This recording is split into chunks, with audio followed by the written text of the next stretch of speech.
¿Sabías que en las escrituras judías Dios es descrito como un rabino con barba y que tiene un gran miembro?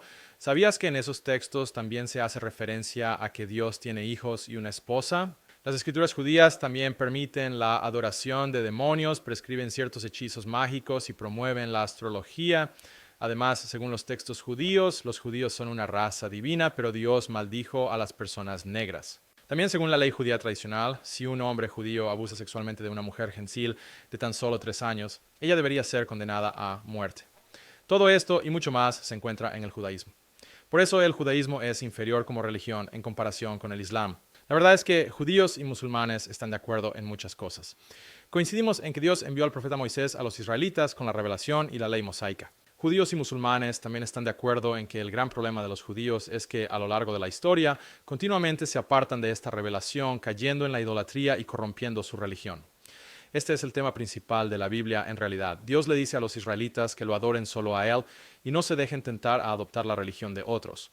Pero los israelitas no pueden evitarlo, ya sea que terminen inclinándose ante un becerro de oro o a la diosa Astarte. Los judíos traicionan su pacto con Dios y Dios los castiga.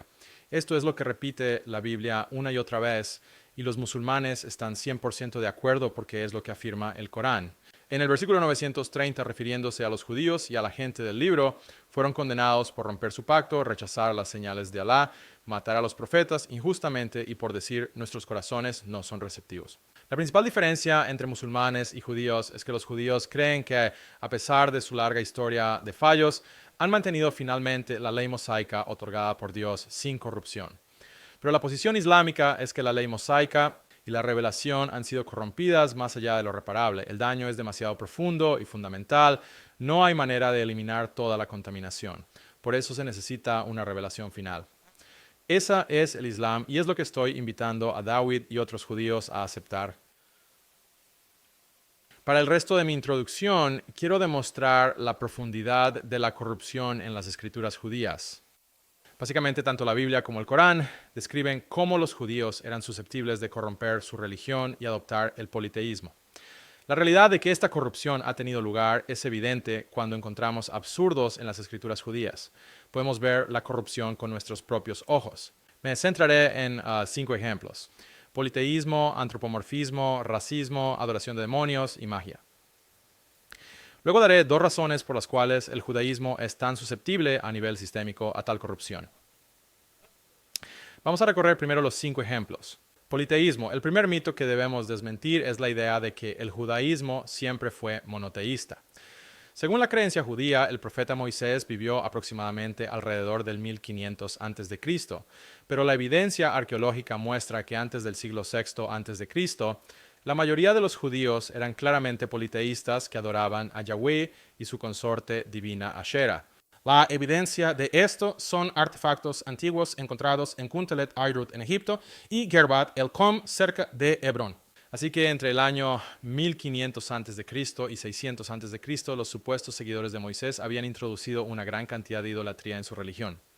El politeísmo de estos primeros judíos se discute en muchas obras académicas, como el libro de Mark Smith, Los orígenes del monoteísmo bíblico. Antes del período del Segundo Templo, muchos judíos tenían creencias que se asemejaban a las de los cananeos vecinos. Estos judíos creían en un panteón politeísta de deidades con 4 niveles. En la cima estaba el dios principal y su esposa El y Ashera. En el segundo nivel estaban sus 70 hijos divinos. A cada uno de los 70 hijos divinos de El y Ashera se le asignó el dominio sobre un pueblo en particular. Yahweh es considerado uno de estos hijos divinos y se le asignó el dominio sobre el pueblo de Israel. Luego, Yahweh, el dios del pueblo judío, llegó a ser visto como un dios supremo, El. Estas ideas politeístas se encuentran en las escrituras que eventualmente se convirtieron en los libros de la Biblia.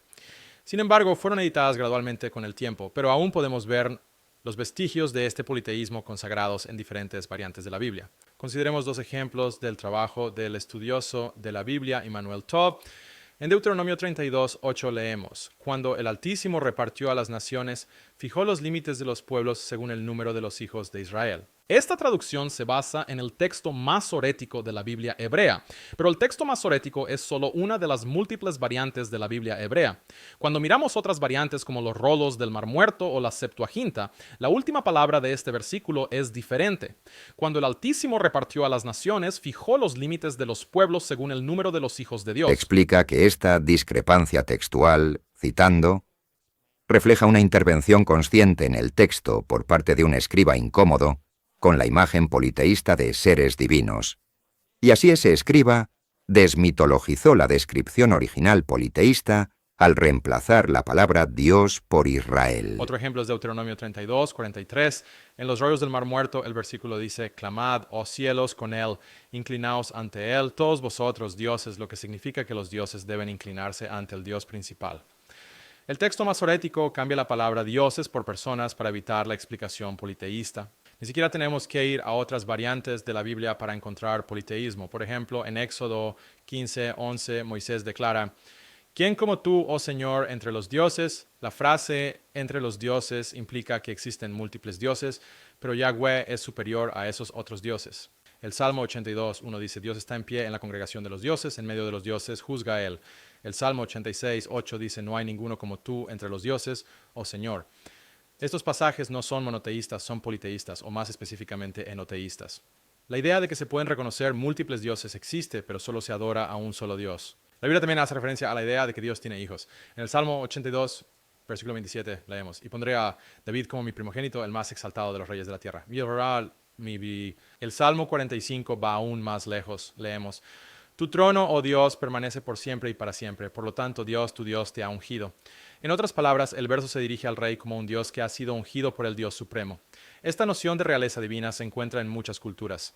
Por ejemplo, el faraón egipcio, el emperador romano y el emperador chino son considerados hijos de dioses superiores. La Biblia hebrea tomó prestada esta idea pagana.